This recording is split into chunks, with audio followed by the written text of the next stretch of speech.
আজকে অভাবে পড়িয়া দেখেন আপনার আর ভাই নাই। অনেক সময় তো বর্তমানে মাও নাই বাবু নাই, মা বাবা বলে যে নিজেরটা নিজে কইরা খা। বর্তমানে বর্তমানে বাস্তব না বাস্তব আপনারা বলেন? যে ছেলে কামাইতে পারে তারও আদর, তার বউরও আদর, তার ছেলে মেয়েরও আদর, নাতি নাতির বুকে টাইনা নাই। আর যে ছেলে সংসারে টাকা দিতে পারে না তারও দাম নাই, তার বউরও দাম নাই, এমনকি ছোট ছোট বাচ্চা নাতি নাতিরও দাম নাই। কথা বলেন ঠিক না? এই বাস্তবতা মানতে না চালেও মেনে নিতে হবে। যারা বুদ্ধিমান আছে, জ্ঞানওয়ালা, রব বলে যে দিলটা কাউকে দিস না যারা ভেঙে দিতে পারে, বরং দিলটা আমি রবের নামে ছেড়ে দে।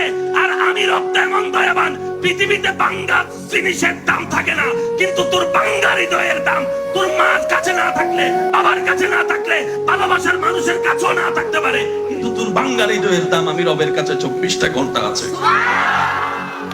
সেজন্য দিলটা সবসময় দিতে হবে কাকে? একটু জোরে বলেন, আরো জোরে, আরো জোরে। বান্দা হিসেবে দিব আল্লাহকে, উম্মত হিসেবে দিব নবীকে। এবার